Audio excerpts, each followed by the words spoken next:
Hi guys, it's Madeline with My Vocal Journey, and this episode is all about aim, direction, and focus.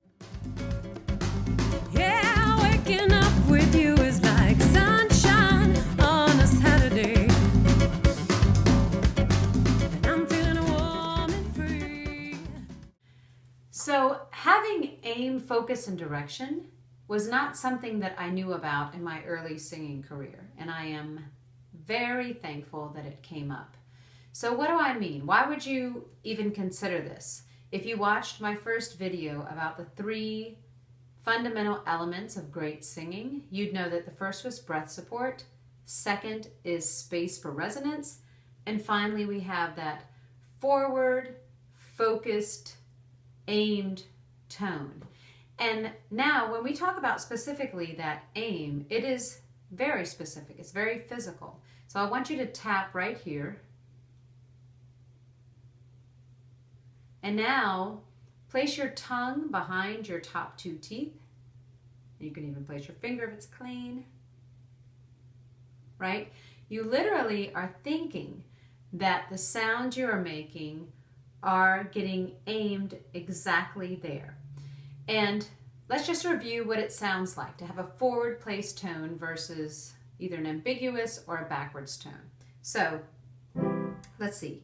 If I go forward would be sa. Backward would be za. Fine for stylistic. Ambiguous would be za. Just thinking of the pitch and not thinking of aim at all. When that gets higher, particularly as we go through our bridge, it can get tricky. Let's get past the bridge for a second and treble C. I like to use treble C, but since I always do it, let's do C sharp. Okay, here's a forward focused za, aiming forward. Za. What if I were backwards?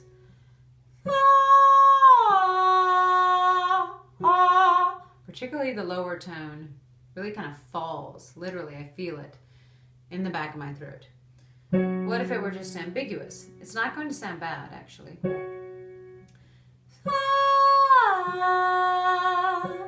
Totally fine. Here's the thing. For me, performing on stages for years now, I like the forward focused aim. It makes me feel like I have more control over my phrases. If I now like to think that I'm singing one note. Every breath and ensuing phrase to me is moving one note forward. So I don't have to think about individual notes. Of course, you have to ear train yourself to learn where the notes are. But if you are thinking of giving breath support, creating space for it, and then aiming every note in a particular phrase forward as though it were one note, it just seems to iron out a ridiculous amount of problems. Okay, so let's give a few more examples of forward focus versus backward focus. I did some higher pitches, let's do lower pitches. Jump around. This is F sharp above middle C. So descending minor arpeggio. What about forward? Za. I know this is very music teacher, vocal nerdy thing. Let's put a word to it. Why? Why? Okay. Now, why? Kind of ambiguous, not thinking of aiming. Why? What if you take a backwards sound and really think you're just aiming it backwards? Think why?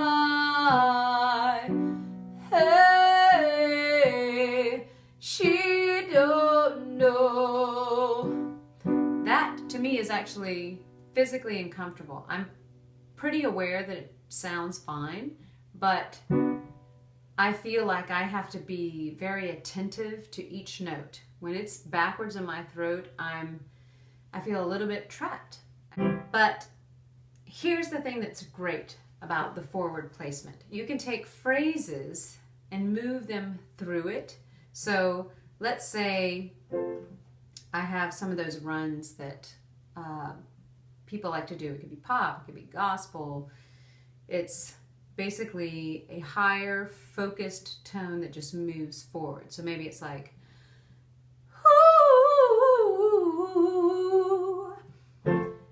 the fact that I can consider, of course, I've taken a good breath and I'm pushing it through, but the fact that I'm thinking of aiming that all straight forward as though it were one note is actually what makes that easeful. That's what we're going for. We're going for easeful singing. And if we can just remind ourselves as frequently as possible, and you'll get used to this. This is going to be the theme of the channel. We're going to remind ourselves of these three fundamentals. It's breath, it's space, it's aim. It's usually one of those. Anytime anything happens that's weird or funky with the voice, you can usually pin it down to one of these three things. That to me is a relief. You set it up like it's mechanical, and then once that mind-body connection comes in, you're just freer to express yourself musically, creatively, in any way that you choose. Thanks for listening, guys. This is Madeline with myvocaljourney.com. If you like these tips and want more, particularly related to mindset strategies to becoming comfortable in your voice, your skin, and on stage, stick around. Thanks.